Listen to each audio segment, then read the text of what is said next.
This is why you died.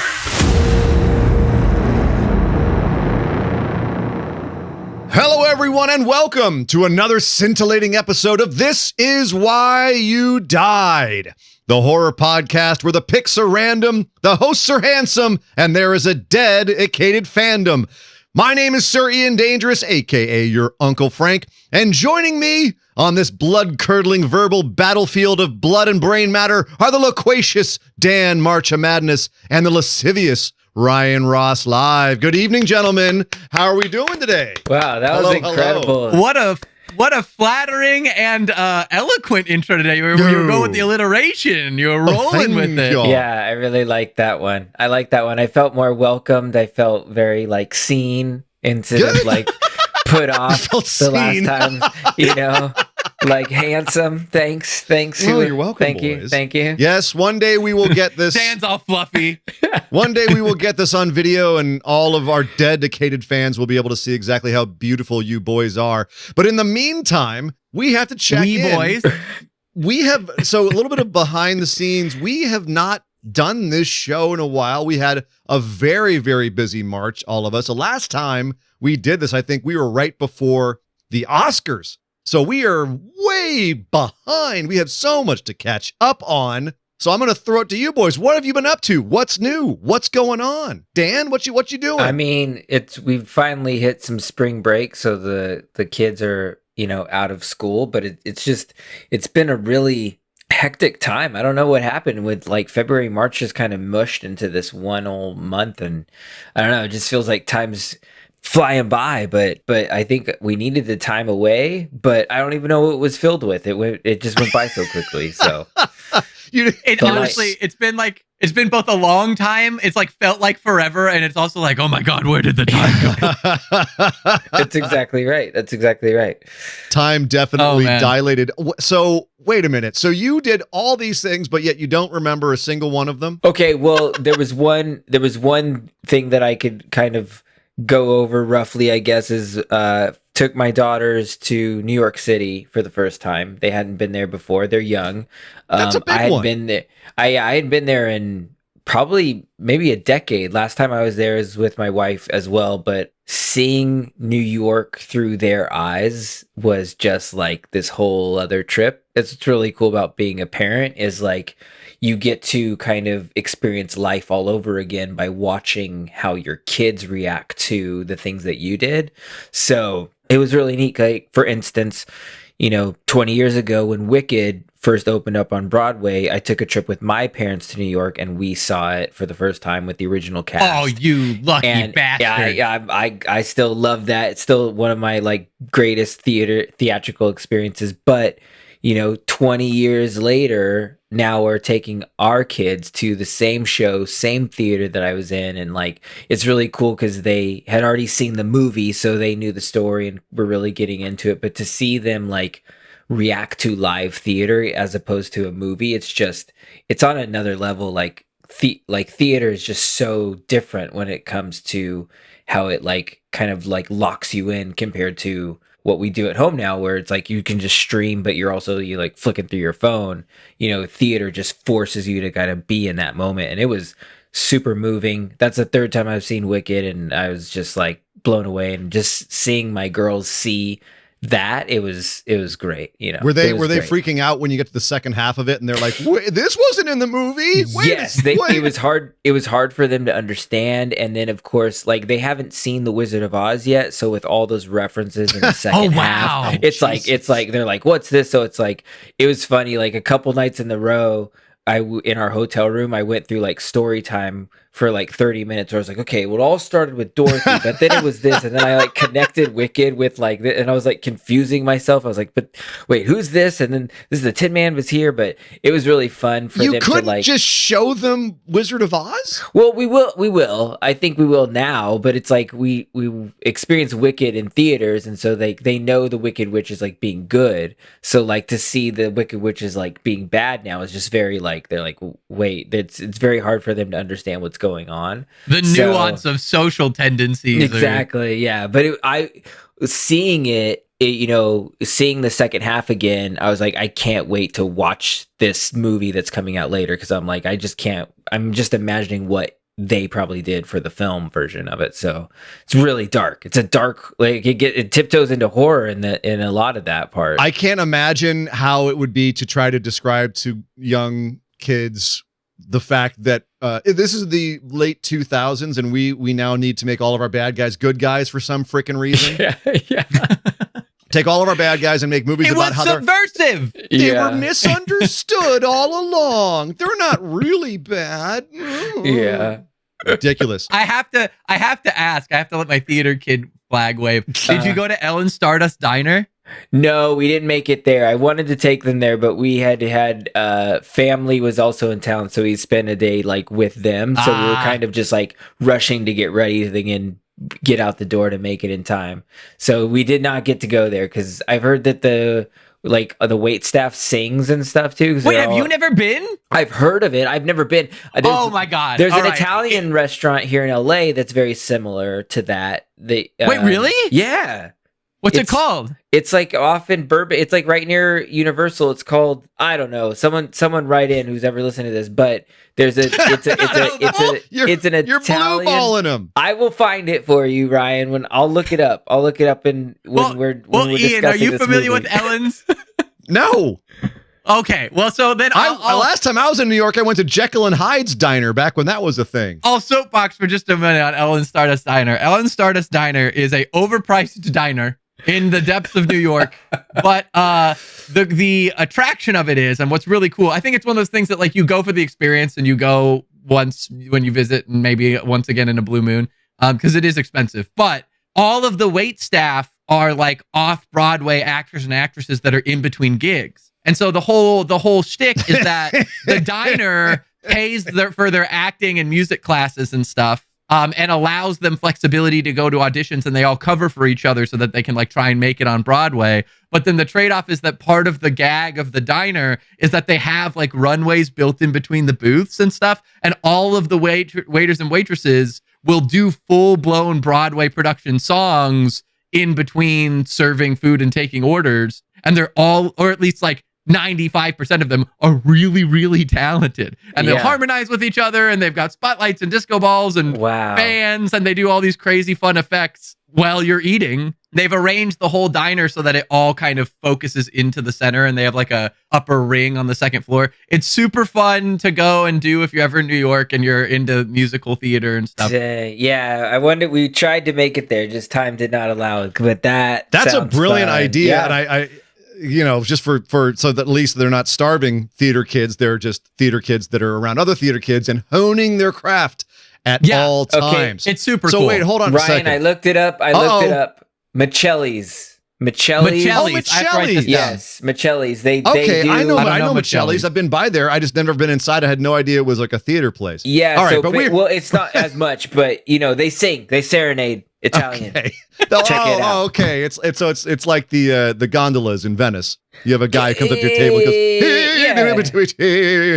that. And then he's also like shredding the cheese for you. Eat the spaghetti. Here's some Parmigiana on his spaghetti. Here we go. All right. So Ryan Ross Live, you also had a big month. What did you get up to? Honestly, my house was a rotating door of various family members. Oh God. My mom came and left and was here for like 4 or 5 days. My grandma and my little brother then followed, and we're here for like 4 days. And then Sasha's parents and her niece and nephew came out for it was her nephew's 16th birthday and his spring break. Wow. And they were here for like a week. And so all of March, basically, we just had guests coming and going and coming and going. And so it was a crazy time.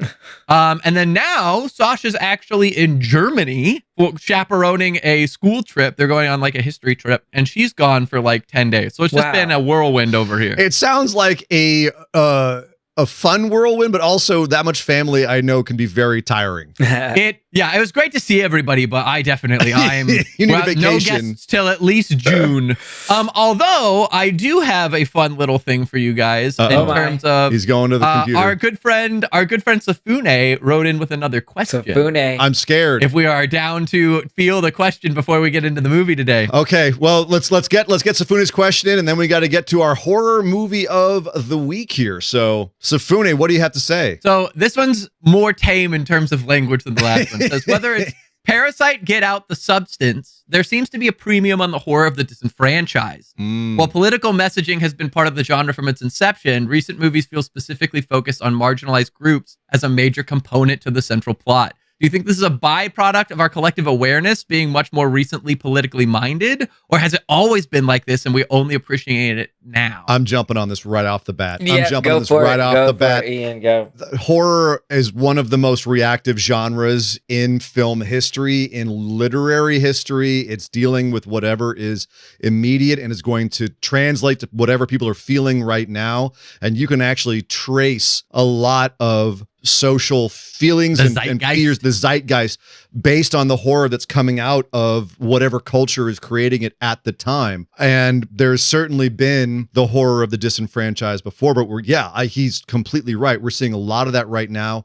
There's never in history, ever, not in Revolutionary era France, not the Great Depression, there has never been a larger disparity in social classes and the wealth gap than there is right now. There never has been. If there wasn't horror being made about that, it's crazy to think about, but that's a statistical fact. Yeah. It's never been worse than now. Capitalism has reached its end game. And if we weren't seeing some sort of horror being made about that disparity and what was going on psychologically in society because of that, I'd be shocked. And the fact that I'm surprised we're not seeing more of it, to be honest with you. You know, it's like all the protest music we got in the 60s and 70s. Where is that? We're not hearing any of that. And where is that feeling going now? Where is that creativity going now? I'm wondering. But seeing movies about disenfranchisement and what was the movie recently, Ready or Not? Right? We're seeing a lot of movies like Ready or Not about Get Out. Safune mentioned Get Out.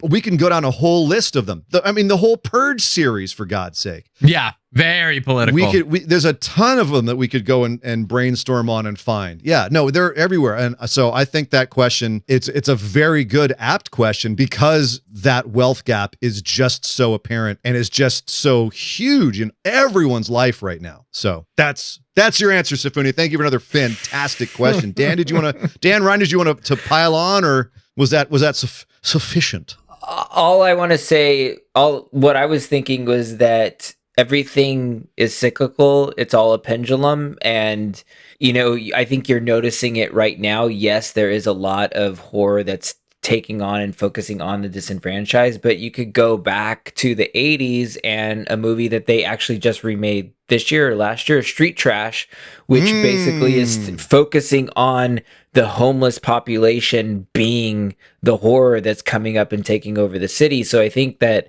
Chud is the same too. It's like, I think that it's just, we're now seeing it again the way that we were seeing it so prevalent in the Reagan era and in the 80s. And it's like, it's just gonna, it's just taking on different forms. And I think you're just seeing it so prevalently right now. And probably with the help of social media, it's really helping spreading those themes and those ideas a lot more easily than when, when like A Night of the Living Dead came out that was saying something about war. But, so that's all. That's my 2 cents on that. Yeah, I know. And you can go back and look at like they made Salo in the 70s, that the whole German new wave coming out, Rainer Werner Fassbender, and a lot of that, just angst going on. It's always been something. The class differentials has always been something that's been tackled, but I'm not in any way surprised there's so much of it right now because it's everywhere. We can't stop thinking about it. So great question. Lots to talk about. Something that would be really fun if we ever get one of those movies that Safune mentioned or something similar. It'd be fun to really dive into on this show. However, I'm afraid we actually have to dive into this show because we've been We've been chatting having it a up. nice old time here, but Wow. y'all, all of our dedicated listeners are here to listen to us talk about horror movies, not about our wonderful, nice, peaceful lives and our families and all that good stuff. No, they're here to talk about some horror. So let's talk about some horror today. Well, actually, I should probably say, if this is your first time ever listening to the show, let me describe what the show is. It's not just three dudes chatting about what a great time we've had in March. It's actually a show about horror movies. And what we do is we pick prompts at random out of our little bags of doom. And then we take those prompts, those inspire us to pick movies, and we make each other watch them. And then we come back here and we talk about those movies. And this week we have Mr. Ryan Ross Live's choice. It is his choice. It's true. It was him. So Ryan, would you like to tell us what was your prompt and what movie did you choose? So my prompt and my movie are a fairly literal jump from one to the other here. My prompt was Fall. And I was trying to think, because I was like, I don't know any, like, obviously there's a lot of like big drops and stuff of like people falling from heights and dying in various movies, but like I couldn't think of any that were particularly memorable as like a key thing, especially from the horror space. So I just looked up Fall horror movie, and it turns out there is a movie called Fall from 2022 that was that seemed to be pretty like, well, at least like Spot on. well received. And so I was like, okay, well that seems like an obvious choice. I'm not familiar with this. I don't know anything about this. This will be a fun little jaunt. Had either of you guys seen this movie going in? I had seen it before, yes. And I I'd don't. seen Okay. it one time, yeah. I'd only seen about like 10 minutes of it, and it was. Now that I've seen the movie, I can tell you it was not one of the best 10 minutes. So, Okay, cool. So yeah, so that's what we're doing. And at this point, if you're listening and you haven't watched it, we're about to spoil the shit out of the movie. Spoiler alert. Spoiler alert time. So yeah, spoilers for the rest of the show. So if you've not watched 2022's The Fall, or it's actually just Fall, isn't it? It's Just Fall. It's just Fall. Fall. Ryan being about as literal as you can get with a prompt on this show. We're 15 episodes in to this show, and I think we have the most literal pick for a prompt that you're going to see on this show ever. It's never going to be beaten. But we're doing Fall. Spoiler warnings going forwards for Fall, written and directed by Scott Mann. Also, Jonathan Frank co-wrote it. And it's funny because I came into this personally not really having any idea. I had never seen Scott Mann's other big movie was Heist with De Niro and Batista and a couple other guys. Like, he doesn't really have a huge resume. But I didn't really know any of the cast. Virginia Gardner was one of the two main girls, but she was in Halloween. Everyone else, and I never saw the Shazam movie, so I don't know Grace Caroline Curry, who's the other main lead. Obviously, I know Jeffrey Dean Morgan from Walking Dead, et cetera, et cetera. But a very sparse cast. Mostly, it's the two main girls stuck up on a tower. Yep. But let's go around. What did you come in this movie with? Obviously, so Dan, you'd seen it before. Ryan, you had no idea. You picked it at random from I the didn't know internet. it existed. I admit I had a dim view of it because I watched 10 minutes that were not good. And Dan, what did you think of it the first time you saw it versus this time? So the first time I remember being like palms sweaty, just on the edge of my seat, squirming for like 45 minutes. I just felt like it was the most intense movie I'd seen. And I remember right after it ended that I probably put out some stupid tweet or I posted about it like, oh my God, this movie is like the best. You got to watch this. And I was captivated by it and I really enjoyed it. But seeing it a second time, I made notes about this after I watched it, was like I really saw all the faults of the movie. Yeah, and so Interesting. because I knew what was coming, so I knew. Right. I knew the tension. I knew, and I'm not a fan of heights, so like this movie was like this is terrible. So like the Anxiety, the movie. yeah, the scenes, like everything, everything that wowed me before, I had already taken in. So now I was seeing it, in a different light, and I just saw the cracks of it all. And the biggest thing was like the writing is just terrible. Like, it's just so bad. It's just like everything is so like what killed me was like when spoiler alert, we already did that, but like when she's We when did she's spoilers. saying You're good. this- You're safe. yeah, when she's saying that whole thing about her husband, it's supposed to be like this heartfelt thing, and it's like the most generic fucking thing. Like she went to a Hallmark store and just picked up a card and was like, "That's what I'll say at his, at his like quote unquote funeral that I'm going to have now." But it's like completed me. he completed me. I miss you. Goodbye. I'm moving on. Bye. It was like what? Like you build up to that. You go through all this shit in your life, and you're up here, and then like that's what they wrote.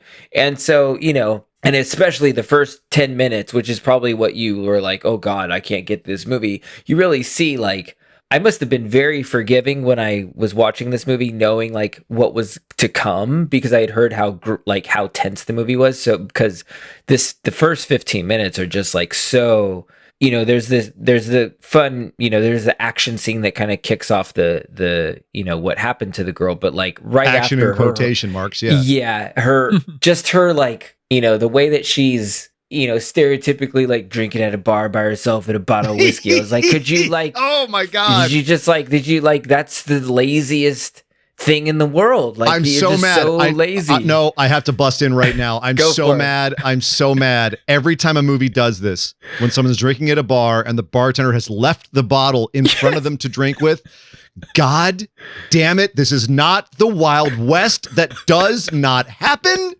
Stop it. Stop it. That does not happen, and not all bottles are flammable. You can't throw a bottle, it'll explode. Those are two tropes in movies that make me insane. I'm sorry, Dan. Go ahead. But anyways, I don't want to take up too much time because we can go into it further. But essentially, like, we will. I still enjoyed it. I still very much enjoyed this movie. I still like this movie, but the second viewing allowed me to see a lot of the faults, a lot of the cracks of the movie. Okay, so I am going to jump in because as Ryan, it's your movie. I'm gonna let you go last on this, but I'm gonna jump right on that because the 10 minutes I saw were about like them leaving the motel and as they're climbing the structure and getting to the top. That's what I'd seen. Oh, okay. Oh, wow. And That's a pretty boring 10 minutes. oh, it was. And the characterizations were painful. As you say, the writing was not the worst I've ever seen, but it certainly wasn't inspiring. And No. when I actually watching the movie and actually watching those first 15 minutes where they fucking literally do cliffhanger, only bad, only not good. Cliffhanger Really is bad still CGI bad. yeah, just bad CGI and poorly. And I'm sorry, Scott Mann, but poorly directed, no tension whatsoever. Just not and clear what's going on. It's just not well done in any sense. And you get through that, and then she's like you say, it's cliche drinking at the bar, and the dad shows up and is like, "Honey, why won't you answer my calls?" And she's like, I don't want to talk to you. How could you be so mean when I'm just trying to mourn my husband? Well, he wasn't a good guy. I don't like him because I'm a kind of a stern dad. Well, I don't want to ride home from you. I'm just gonna walk. And I was immediately annoyed with her. I was immediately annoyed with her best friend, who had one line at that point, was like talking some smack to the husband on the side of the cliff before he falls to his death, which I clapped at. And and I was so annoyed by their character. By the time I got back to the 10 minutes I'd already seen, I was so mad at Ryan for picking this movie. I was not as mad as he was for Cannibal Ferox, but God damn it, I bet I was close. I bet I was real close. So Now, here's the follow-up question. Did it get better? Well, we'll get to that, Ryan. Okay. Let's go. Let's go to you now. Okay. Talk about cliffhangers, but okay. We gotta keep some excitement. Gonna hold some stuff in the pocket. Ryan, what did you think about fall coming into it? So I knew nothing. And the beginning, I definitely felt like the beginning was slow. And I also want to apologize to Dan specifically because I feel like what I didn't know about going into this movie is that one of the two main characters is a very painful, poor YouTuber. And I know that Dan and I have both had experiences in that world. And so I apologize for any trauma that I resurfaced with the movie here. As long as he doesn't start calling himself Danger D. Oh my God. On this show. Dude. It was so painful. Honestly, I was like, what's funny is I was watching, I was like, God, this girl's a really bad YouTuber up until basically they got the shots hanging off the top. And I was like, okay, she knows how to, like, she's attractive and she knows how to do the really like clickbaity shots. There's your explanation. But anyway, She's only got 6,000 followers. She's not that big. True.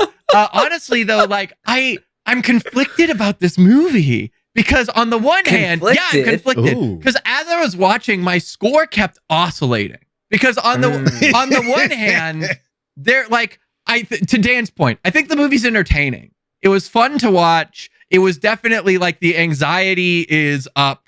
There are elements of it that I liked, but there are also things that happen that just make no fucking sense at all. For example, throw one out. Easy. So there's the she's trying to grab first off, rather than climbing back up and lowering the rope, she has gone to the end of the rope and then jumped off of it, and now the rope is floating in the wind, and she's deciding that she's going to either try and jump back for it or use the backpack, and she's got a selfie stick, and she extends the selfie stick, and rather than disconnecting the fucking selfie stick from the backpack to grab it and pull the rope to her, she puts the selfie stick on the backpack, and you have the backpack at the end with the weighted backpack at the tip of this thing to try and hook this rope, and then lets go of it once she gets it on the rope, and then decides to jump. Oh, Like, I'll what? get you one better, Mr. Ryan Ross Live. The friend at the top couldn't undo the rope. That's what I'm saying. And then climb down the ladder and re-hook it up so that it was lower. And on the side that she was on, she's like, I can't reach it. It's on the other side. You're on a circle. You're on it. It goes That around. whole You scene- can just pull it around. You can undo the rope. That was the worst. I was clawing The my worst eyes. part was that it wasn't just like one a good error. point. It was like 8 to 10 errors all on top. It's like here are all the decisions you should make, and then we're going to ignore 6 of them and then start at 7, 8, 9. You do so many dumb things. So many dumb things.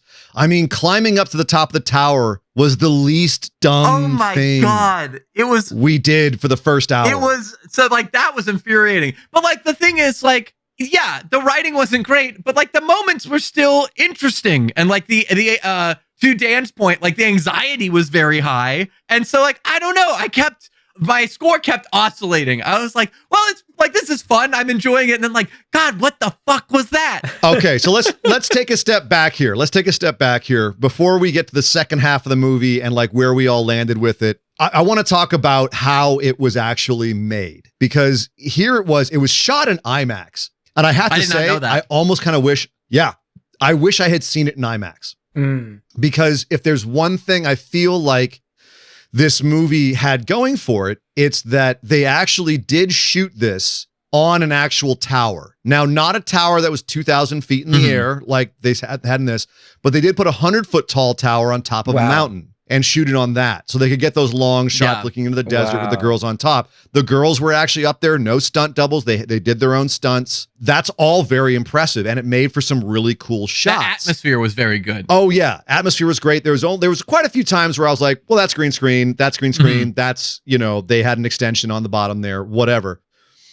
But there was definitely a lot of just vertigo shots where your stomach goes, and I can only imagine seeing this in an IMAX theater, and the immersion of them being up there would have definitely lent so much more weight to all of the goings-ons. I wouldn't have been sitting there nitpicking it as much. Do you guys think that from a technical standpoint, this movie holds up for its premise? That's actually an interesting. I think so, but I'm also curious based off of that. Out of curiosity, how big are the screens were you guys watching this on? I watched this on my living room TV, which is a 70 inch. Okay. Woo! Yeah. So Mine's about 65. Okay, so we all watched it on pretty similar size screens. I was wondering because I know you've mentioned that you sometimes watch them in the office or whatever. I was curious. I wonder if on a laptop this would be a different experience than. Oh, a laptop, I would have thrown myself out a window. Okay. Well, anyway. I'd say yes. I think that I wouldn't have gotten to the second half. I think that the visual nature of it holds up for its premise, at least for me.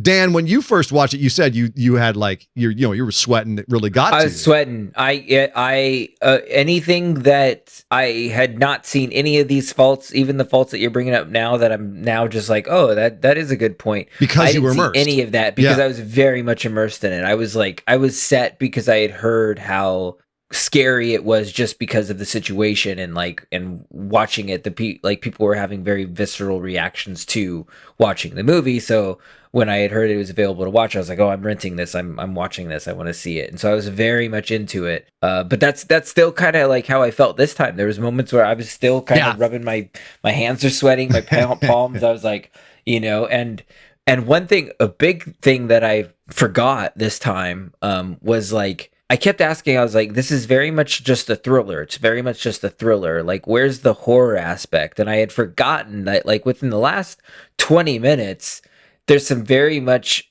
horrific elements and some shit that the girl does It to gets survive that gets really dark. But I was like, okay, I think that this movie earned being called in, like, being included in the horror genre because of those elements. And it only, it got a PG-13, but it's because they actually used a deep fake technology because they had over 30 instances of the use of the word fuck in this movie. And so they had to use deep fake to make the actress's lips say frickin' or fuggin' or not the F-bomb so that they could get a PG-13 rating. And they cut down a little bit on the gore to get that PG-13 as well to make it go a little further. Which, frankly, I think was smart because, as you say, I don't think this is a dyed-in-the-wool horror movie. I think this is like a teen horror movie. They're going for that YouTube generation who want to be, thrilled, who see a lot of these people who go up, put up YouTubes of them going to like tall places and look at me, very I'm modern. way high up in the air. I'm being very dangerous because I'm so bored. It's. Sorry, a bit of judgment coming out there. I love the sign that was like danger of death. It's like, what a silly sign. If only those girls had looked at that sign when they went Danger of in, death. maybe they would be okay. So we all agree that at least from a visual standpoint, this movie is effective. Like it's getting across what it's trying to do, which is to make you nervous and make you feel the apprehension of being way up in the air. Like it does really nail that. And if you buy into that, whether by seeing it in IMAX or just being afraid of heights, it's very effective. It does have a lot of moments of being very effective. I, in particular, remember like shots of the metal shaking and then like a hand coming up and grabbing onto the shaking metal as being something where I was like, oh no. All of the amount of fucking bolts that fall out of that ladder are bonkers. I mean, jeez. How many bolts have to fall out of the ladder before we get the point? Every single one of them. Yeah, no Well, joke. because the whole ladder collapses. I mean, which is also just like, really? The whole good ladder? grief. Yeah. But the satellites are fine. Yes, because apparently this tower made in Soviet Russia or something. I don't know. All of the bolts that tower was rickety. fall out at the same time. They have age Make sure limit. no sabotage. we catch stupid girls at top. We put that sign. So okay. Speaking of stupid girls stuck at top. Okay, Dan, you mentioned you didn't like the characterization. Ryan, what did you think of the characters in this movie? Did you end up sympathizing with them? How did they work for you? I didn't feel like they were particularly deep characters, but I didn't mind them, frankly. I felt like I can see Dan's point of like, I don't think that they were particularly, they didn't have any sort of deep philosophical takes or anything, but like they were relatable enough that I'm like, they're like, I know people like this, like whatever. I don't think they need to have deep philosophical meaning. I'm just saying, like, did you relate to them? Were they engaging? I would say the influencer girl was probably a little bit more fleshed out than the main character in terms of actual like personality. I feel like the main personality of although it was an annoying personality in some ways, I think the main character did feel kind of like the straight man in this scenario of just kind of like she was just normal and like she had some emotional moments, but I don't think that any of them had a great deal of like, she didn't carry a lot of like personality throughout the movie. But I don't necessarily think that I didn't really notice. I was just kind of going along with the journey. So it's like I hadn't even considered kind of the lack of characterization upon viewing because I was just so interested in kind of like the events that took place. Really, the only glaring like character issue that I caught was at the very end where she's like, "Dad, you're here," and he's like, "I'm just glad you're okay," and she's like, "I'm gonna be." I'm like, after that, like that's your response? Well, but Ryan, she found her reason to live. Oh my God! But then like, and also she's first no off, longer suicidal because she faced death and survived. also, let's talk about the fact that body bag would never hold all of the pieces of the woman that just fell 2,000 feet. But No, you're absolutely right. Yeah, she would have smashed. but then also the dad goes, "I thought that was you," and she doesn't acknowledge it at all. Like her best friend just fell off of a tower. Her best friend who did sleep with her husband. So she's like, I can get Oh another my one. God. That was the biggest glaring thing for me. I was like, holy shit, I'm cool. that's your response. Like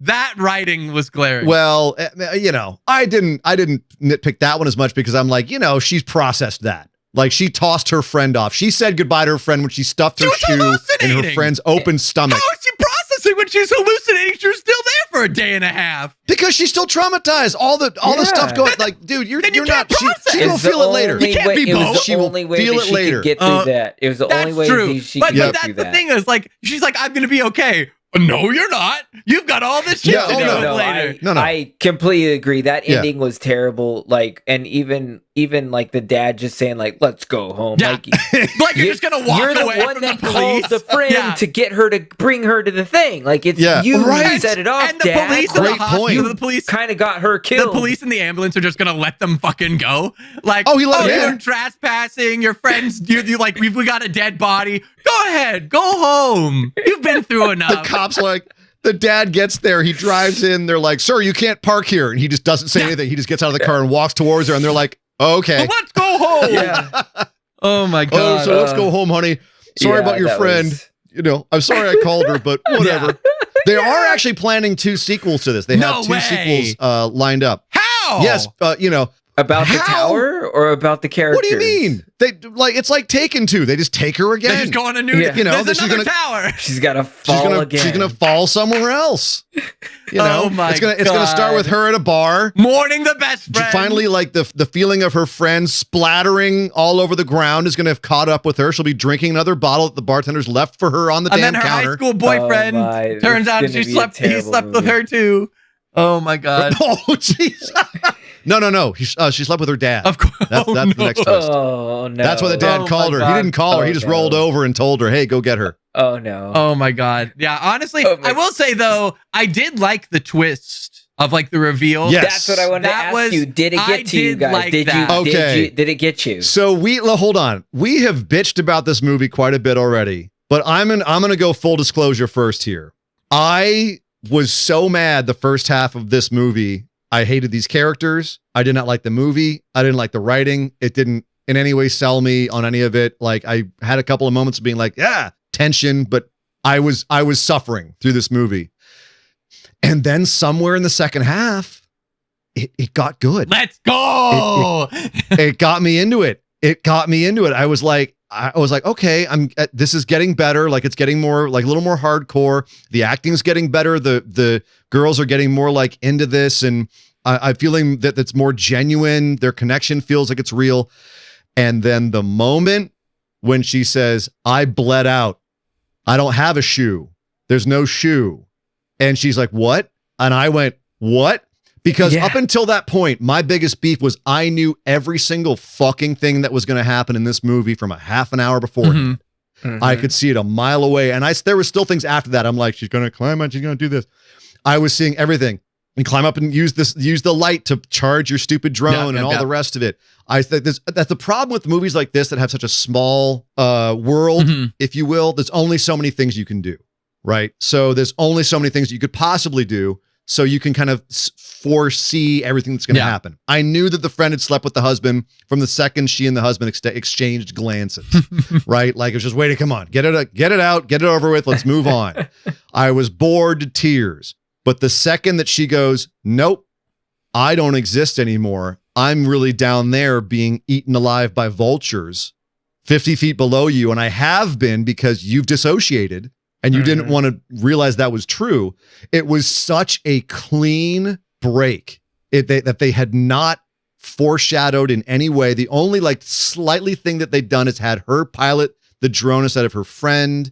But they explained that because the friend's hands were messed up, right? So I was like, the friend's hands are messed up. Every time she wakes up, the friend's awake. The friend doesn't sleep. The friend's always awake. The big thing that actually, I'm recalling that when I did see this the first time, I started guessing it when I saw her just look at the backpack and watch it fall. I was like, why didn't you reach for the backpack? And I really started questioning that. I was like, they made that a point to focus on that moment and show her watch it fall and not even try to react. I was like, why are they showing me that? And so as she revealed it, I was like, oh, well, that's what the backpack They had so many stupid decisions in this movie. I was like, oh, it's another dumb decision. By I was thinking about, they stayed on the shot for so long that it's like they're trying to show you something right there. Maybe it was because I was so confident that I had seen everything coming in the movie so far that it took me by surprise. But it took me by surprise, and it was a welcome surprise because, as you said, Dan, that was the moment it went to horror. It went from a thriller. It was a really clean reveal to fucking horror, and it was great. Yeah, and that's when bing, I was invested. It's honestly, I think it's the coolest shot in, like, as much as like they've got really cool panoramas and stuff. I think the coolest shot in the movie is her turning and revealing the side of her face, because it's such a cool, unanticipated shock value moment, and like it feels visceral, and then having like the juxtaposition and the reframing of everything that's happened in the last 20 minutes or whatever. Like, honestly, one of the criticisms I had of this movie was this movie felt forever long, because they keep the stakes so long. If the stakes are so high, so long for so much of the movie, once it actually, like, basically once they start going up, right? And the adrenaline is so high for so long that it feels like it stretches, and it almost becomes a slog at some points. And I was like checking, I was like, oh my God, we still got 40 minutes. What the fuck are we going to do? Dude, I checked my watch so many times in the first hour of this movie. I was absolutely checking my watch. They needed to cut 15 minutes out of this movie for sure. Well, also, I feel like it's one of those things where they it almost felt like they just kept having to have some problem show up on the thing. Like the whole truck hitting the drone thing, I feel like was kind of like it was unnecessary. It was like, just fly. I laughed. I definitely laughed out loud at that. Also, I think I like that moment. I think we can, at least in my opinion, I would like to nominate the Mike Logan Award to the two dudes in the RV. Fuck those guys. Fuck those guys. Yeah, they broke into the truck. Like, they're like, oh my God, there's two people on top of the tower. What? They left their car. Let's fucking go. I don't know. I agree. But Ian doesn't seem to agree. Ian's fine with that. Well, again, only one may have the Mike Logan Award. And while we can say that those two guys can count as one. Okay. I don't know. I have a couple of other nominees for the Mike Logan Award. And I think The Dead Husband is definitely a nominee for the Mike Logan Award, because he sucks. He's the reason the whole thing happens. From multiple angles. He's the reason why Hunter, the friend, goes traipsing around the world, becomes a YouTuber, and starts doing really dumb things to try to get an adrenaline rush. He's the reason why Becky goes into a depressive, suicidal spiral and ends up needing to be saved by having her dad call Hunter to get her to go on this crazy adventure. And of course, Hunter, being a genius, is like, let's climb a really tall tower. So that's, again, it all goes back to Dan, the husband, because he boinked Hunter and made Hunter fall in love with him, and then went and married Becky, and then went and died because he stuck his hand into the wrong hole. And wouldn't tell either of them that he loved him. Nope. Just use the number sequence. What a dick. Nope. Just use Morse code. Dude, the meth heads out in the desert are just meth heads out in the desert. It's kind of like the vultures, right? The vultures were they're just doing what they do. Fair, they're eating bodies. But I mean, you see, there's two people on a tower. It's survival of the fittest, man. Survival. They're out there surviving. All right. On the nose, I see. Just saying. The Mike Logan Award for me. F that guy goes to Dan. For me. But that being said, I think we've finally come around. We've all said that this movie has its good points, its bad points. We liked some things, we didn't like some things. I do have to ask before we get to the end of the show, where we start like coming to the end and talk about why people died and whatnot. Why, I need to ask you boys. I need to ask you this. Dan, I think you've already kind of answered this, but I'm still going to go to you first here. Why the hell do people feel the need to climb way the hell up in the air on something like this? Like, how realistic is this movie, do you think? I think it's extremely realistic because, Ryan and I kind of worked in that world for a bit of like this sort of reality pushing the envelope where you have to one up the next person. Shock value. Shock value. And it's like in a time of social media, what do you do to, stand out? And a lot of people do a lot of stupid, dumb things like this because it'll get them the likes, it'll get them shared, it'll make them go viral, and then they think if they go viral, then that's their big step, when it's like you'll be forgotten in the next 5 minutes by the next dog video that pops up, so it's like, I think it's very much I kind of lost what I was saying, but they do it for the likes and then they're forgotten. They do it for the likes, so it's realistic. Yeah, it's very real. I think it is realistic. You can't even remember them because you can't remember them when you're thinking about them. Yeah, exactly. But like I was saying is that, like, yes, I think that this is very realistic. I think that people will do stupid things for the likes and for the viral, hopefully that gives them some sort of future.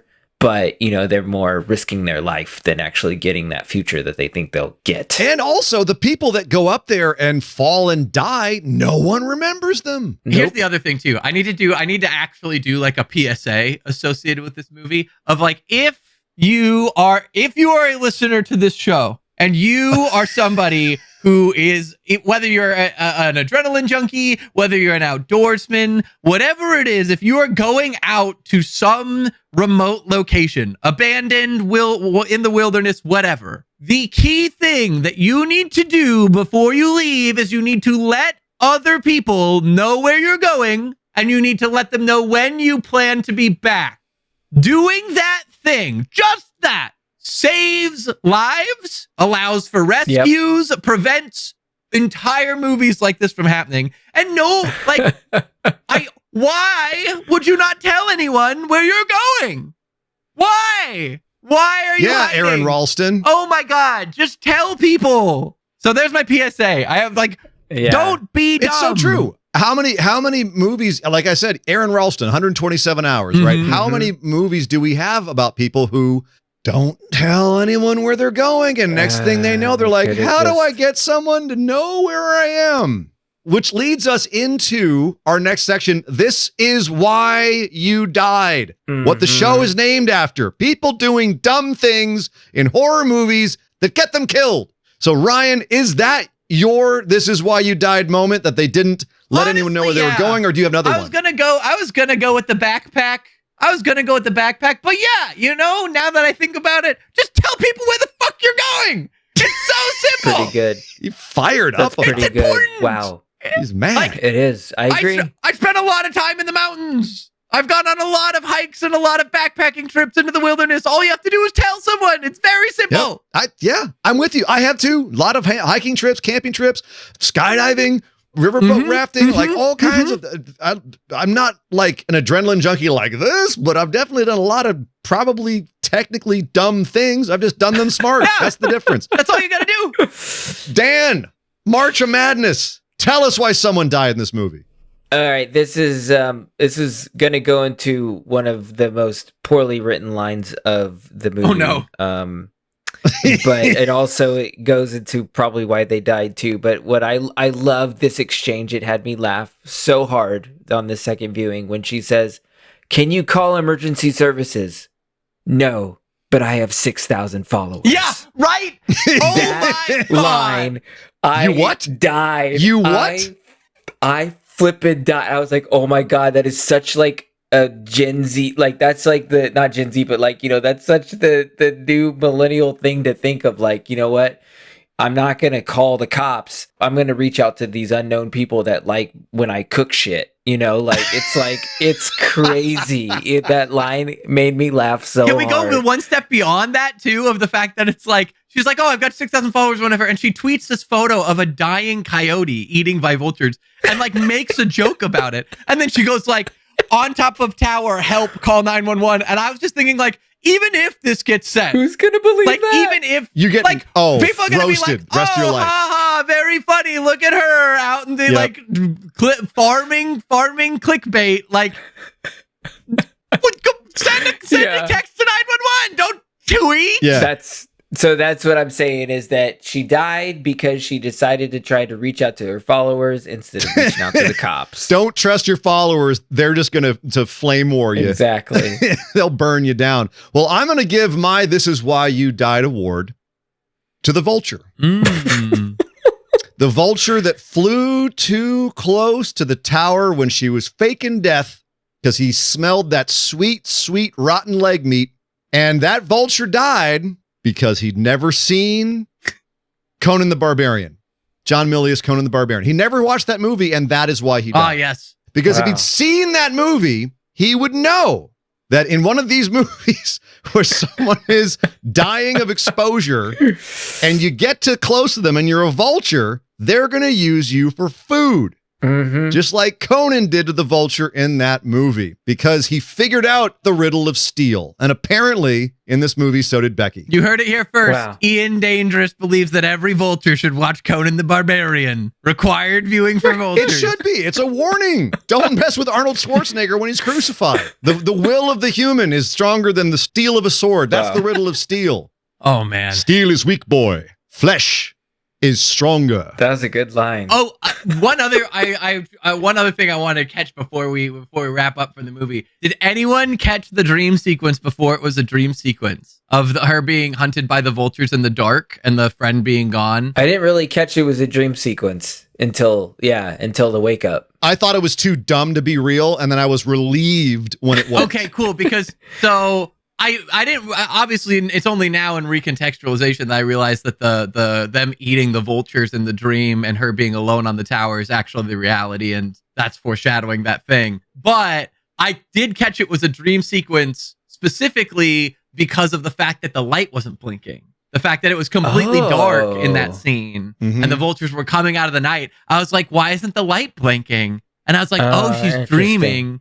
And then they show the friend being eaten, and I was like, oh, it really is a dream, not realizing, not knowing, right? And yet she still gets dive bombed by vultures when she's up on the light, because apparently that's a thing that vultures do when you go for a light on the top of a 2,000-foot tall tower is anyway. Well, also, how did she hold on to it that long with a wounded leg? Oh, Yeah. well, Pole dancing. not I just that. mean- Hold on to it at all. Yeah. How long do you know how long those things take to charge on a normal That's charger? what I was, it's like at least 4 hours. Not even like a crappy like 35-watt charger attached to a wedding ring welded into the top of a tower. And what's a regular light bulb doing in the top of one of I those mean- towers? Come on! No, but me mad all over again. But I mean, you haven't eaten live vulture before, so you don't know what kind of She energy hadn't you yet. get. She had that's before the she ate the vulture after she did the griffin. Yeah. No, I thought she ate the vulture before she climbed up the thing. No, she no, could no. have The the energy She to do ate it it. so that she could climb down to the satellite. She Oh. climbed up beforehand Yeah. because we hadn't revealed that the friend was You're dead yet. right. The vulture gave her the power to climb down to her You're dead absolutely friend. right. That doesn't make any sense. Again, doesn't make any sense. You're right. All right, so this movie has its massive plot holes you can fly a 747 through. It's got some questionable acting, some 14-wheelers. very questionable writing. Yes, some really angry trucks in this movie. Weirdly enough, about being on top of a tower, it has a lot of angry trucks. But now it's the time in the show we give our Scully Awards. We have to rate Fall from 2022. Oh my goodness, this is going to be interesting because we've all torn apart this Mhm. movie at some point on the show, and we've also given it some credit at points on the show too. So I'm very curious where we're going to go with this. Ryan, it's your movie. Take it away. What Scully rating do you give to I Fall? gotta start. Okay, so like I said, my score oscillated a lot in between, right? Because like there were times that I was like, it's in the mid, like it's a good movie. It's like at least a mid-8. But then there would be times I was like, what the fuck is this? And like the ending, I literally at the ending stood up in front of the TV, like, what the fuck? When she was like, I'm gonna be okay, Dad. Let's go home. I was like, what? What? And then it just ends. Oh man. So like I was really conflicted I do think, like, God, I think that there's some really good, the visuals in the movie are great. There are some really good moments. Although I think that for some reason, the soundtrack is very like Nolan. It's very like Inception-y, action, modern, was very odd. But then like there's just such dumb moments. I think I have to go like a 7.5. I think it's still a good, despite all of its flaws, it's still a good movie. I enjoyed it. And like I also kind of enjoy making fun of it. I think a 7. I think I'm gonna stick with the 7.5. 7.5. All right. 7.5. Wow. Mr. Dan March of Madness, on your second viewing, and I'm curious, did your rating change? What would you have given it on your first viewing? Upon and what would first viewing, I probably would have given it an 8. But upon this second viewing, I was about to easily drop it down to a 6. Woo, but I feel like I'm after listening to Ryan talk about it, I think I'm being a little bit too harsh because technically it is pretty great, like how much they immerse you into the world. Some of the shots were incredible too. Like I love when the ladder first broke and it's like the camera was on the rung and you see her reaction, like falling, and the you know the shoe, like the camera was attached to the shoe falling. I thought those shots were really a lot of fun. So I think technically I'll give it a little bit more. I think I'm going to stick at a 7 just because it knocks down a peg for I see the faults, like of the massive plot holes, the very, very bad, poorly written dialogue. It's all so bad. Also, you can tell that they probably only could afford Jeffrey Dean Morgan for like a day because he's only around at night. You know, it's like, and he's just driving angry, like for 2 shots, and texting, and then he's outside. It's like, and he's texting. Yeah, it's like, okay, hurry, shoot that. Yeah, that looked good. Okay, now come over here, shoot that. Like, yeah, you're like our big name for this movie, you know. And it was just like, I just thought that was funny. Also, she has like production. She has like childhood videos of her with her dad on her cell phone. Like, who has childhood videos? About? That didn't make any sense of themselves on her phone. And then she feels like this really sad goodbye to her dad, and then they have like this scream jump scare at the end for literally no reason. Of just like the storm, I guess. Of like the lightning. Yeah. There was some silly stuff. I know. There's just I'm gonna skid it. Yeah, I'll do it a 7. And I also have to mention before I jump to you, pass it off to you, and is that like there's other movies that have done this that have done it a bit better, and I think one of them, and I think you mentioned it before, Ian, but Frozen, not the Disney one. No, check out Frozen. This does this. Not as up as high, but it does this very well. And also, it's very believable. Also The Shallows too. I want to shout out The Shallows. Yeah, that's very well done too. Yep. I'm just gonna say, I'm pretty sure there's a man that gets impaled in the Disney Frozen. Isn't there a whole I've been impaled? Yeah, he's a snowman. So he's fine. It was a joke. I'm shaking my head. I'm shaking my head at you right now. I guess it's my turn to give this movie a rating, and I have to say, I was ready to just burn this movie to the ground for the first hour I was watching it, because it's everything that I personally can't stand in a horror movie. Just insipid characters and not really a very interesting plot, not doing much interesting with what you have. Certainly, I agree with you, Dan. Some great technical stuff. Some of the shots were good, and I think I would have given it even more credit had I seen it in IMAX and really seen it in its full glory in you know, what is it, 5:4 almost, but on a big giant screen and really feeling immersed in it. I think it would have been a lot more effective, but it just didn't work for me at all. But I really did take a hard left turn the second half of this movie. It really, I'm shocked how much I ended up liking it until the last 5 minutes. Yeah, agreed.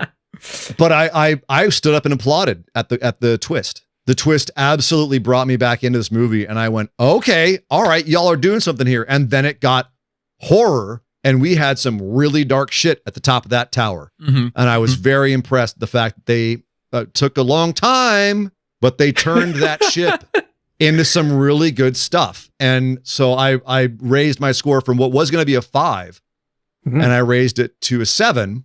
Oh, but I'm actually going to give it an extra half a point. Oh, because, and this is just a personal thing, But if any of you out there who are listening to the show are one of the phenomenal ones, before I did this show, for quite a number of years, I did a wrestling podcast, actually online show. It kept me alive during the pandemic, actually, and my phenomenal ones are my people. I love them so much. I did a show called Busted Wide Open, a wrestling show where we would do weekly, almost like Sports Center updates on the wrestling worlds. So I'm a bit of a wrestling man. We are on WrestleMania weekend. John Cena's gone heel. And this movie had a great wrestling reference where she says, well, how did you bond with your dad? Oh, I bonded with him watching wrestling. Oh, who did you That's watch? true. Stone Cold Steve Austin, The Rock, Mankind. Man, I got a picture of me meeting Mick Foley. I was nerding out at that moment. Oh, this is beautiful. And the cute little thing was the tag at the end of that moment where she goes, Batista as her last wrestler she throws out. Guess who was in The Heist? Scott Mann directed movie before this. Oh, Dave Batista. But that's also, hilarious. Shouted I him didn't out. think about this until you brought the scene back up, but that's a scene that they foreshadowed the twist because she says, she's like, what's the name of that wrestler? And she says it back and she goes, I thought you said you don't watch wrestling. And she's like, yeah. I don't. I I don't. don't. Right. That's so yeah, cool. she's trying. Yeah, she's That's trying. cool. She's trying Yeah. to tell her. But Trying to also, poke it I in. don't care who you are. Don't hold your friend off the edge of a tower without your belays on or having another hand on the tower. That's dumb. Okay, Dan. Oh, so much. There was so much dumb. There was my so much God. dumb. There's so much dumb in this Yeah. movie that I just went Also, with it. I'm out of like, the all three of right. us, you're the dad, Dan. I know. I'm saying, man, like I would hate to see my daughters be doing something this stupid. So, but like, you know. Well, yeah. Okay, Dad, he said. Okay, Dad. Yeah, Ryan, with your cats. Yeah, me, my cats, and the youngest Cat. one of the three of us. Cat daddy. Oh my So I'm gosh. coming down on a 7.5. 7 for the movie. We almost all agreed. and a 0.5. That's pretty good. A 0.5 for the wrestling reference. impressive. WrestleMania in Vegas this weekend. I'm going to be. One Busy. final little nugget about this movie, and we should look it up. So, but there is a light bulb at the top, and there is one man that is paid $20,000 every year, and he climbs it and he changes the light bulb and he comes back down. It's real. Really happens. That's really? cool. That makes sense. Where do you apply? You want that, Jeff? I was watching this movie and going, you couldn't pay me enough to get off that tower. $20,000 would do it, though. Yeah, it's something like that. I don't know Everyone's if it's got a more than that, price. but You it was couldn't like, pay me enough, except for, Yeah. you know, It was a lot of Well, money. It was a lot of money. Five figures to climb that tower. If I've got, if I've got all the right equipment and that ladder doesn't fall off and they know I'm going up, yeah, you done. fair enough. Once a year. I've Once a year. jumped out of planes. It's fun. I'll base jump it. I don't care. Give me a parachute. I'll change the light bulb and go flying off. Great. No problem. Flying squirrel suit. Yeah. Oh, Yeah. well, I don't know about that, man. I'm old and tired. I don't know if I can do a flying squirrel suit, but a limit to the adventure, Mr. Ryan Ross Live. But Ryan, you are now officially out of a prompt. Ooh. We have reviewed the fall. He gets It's done. The Scully ratings are in the books, and you've got your Avengers bucket there, I do. ready to and go. We've added some new prompts since the last episode. Oh yeah. I gotta reach past Brenda Dirk Crumber's cramp. How much? Hold on. Yeah, I know you're going past Doctor Strange there on the Avengers bucket, but before we pick it, how many prompts are we up to now? What's our new total? Our new total is 282, and we have Wow. we're still growing. Oh my Still Wow. god! growing. All right. so many prompts. So we have a lot of random prompts to be drawn on this show to inspire us to pick horror movies. Ryan is shuffling right now. I'm gonna reach past Bramblebrook Krampus Crunch. Ooh, this one could be fun. Uh-oh. I got Trinket. Oh my. Trinket. A trinket. Oh, that's So I got I love a this. creepy trinket. Oh. Interesting. Okay. Okay. oh. That's going to take some Okay. brainstorming. You Yes. can't just go online and Google Trinket and come up with the first movie named Trinket this time, can you? No. I gotta No. come up with something. You actually have to do some work Maybe like this a time. relic or a cursed medallion or something. I don't know, like Ooh. something like a box, like maybe a lament configuration. I don't know, just Uh-huh. spitballing I know what you're going here. there. I've seen part of Just those. saying. I haven't seen the whole I'm thing. part of those. You know, Part of there's- those. I've seen some of Hellraiser. There's a great new one that's very worth checking out and worth debating. But I'm just saying, throwing that out there, just spitballing. You can do your own thing, Mr. Ryan Ross Live. You have 2 weeks or 2 shows rather to figure out what you're going to do. But we actually, our next show is coming up in 2 weeks. And Dan, that one is your pick. That's me. And I'll remind everybody that my prompt was, it won't focus. Underground was He mine. tried to show it to the camera They're for not those seeing us listening yet, at Dan. home. They're not seeing this. Yes, yeah. I pointed at the camera, it didn't focus. Underground was my prompt. And The opposite of this movie, for the record. the opposite, but the choice would be a very perfect double feature with Fall. Oh, The structure is similar in the way that these Oh. stories are told in a bit. And so I decided to go with a very great, horrific, scary movie that takes place underground. A little movie called The Descent. oh, thank God. Oh, thank I God. don't know this movie. Shocker, I know. You're gonna, because it's coming up next week. The Descent, 2005, Neil Marshall. Great movie. Considered one of the best horror movies of the 2000s. Ryan, you're in for a treat. Really? Yes, it is. It's a fantastic horror movie. So that's very exciting, Dan. Great choice for Underground. We'll be watching The Descent next week. Are we deciding if we're watching the original or the uncut director's cut UK version, or There are just two cuts. whatever we can find? See, and this is what I didn't realize until you said it. But there are multiple versions, and I don't know which one I've even seen. But I have seen this before, so let's just watch what we watch and see what happens. All right. So whichever one you guys end I'll up see seeing, which one I find. whichever one you find, we'll do that, and we'll talk about both of them next time. But The Descent is our movie the next time here on the show. Any last words, boys? Anything we want to get out before we head towards the exits and drop our popcorn all over the floor? Don't be dumb. That was it. Yeah. That's the message. That's the tagline. Call your freaking dad. Just call your dad. Yeah, He your loves dad you, just okay? loves you, man. He just loves you. Just give him a call. Don't fly too close to hungry humans. That's my words of advice. And don't drop your popcorn on the floor. That's actually a terrible thing to do. No chicken But jockey. ladies and gentlemen, that has been our discussion of Fall from 2022. Thank you for joining us right here on the show this week. We will be coming back in 2 weeks to see you again. But for Ryan Ross Live, for Dan March of Madness, I am Sir Ian Dangerous saying thank you for joining us right here on This is why you die.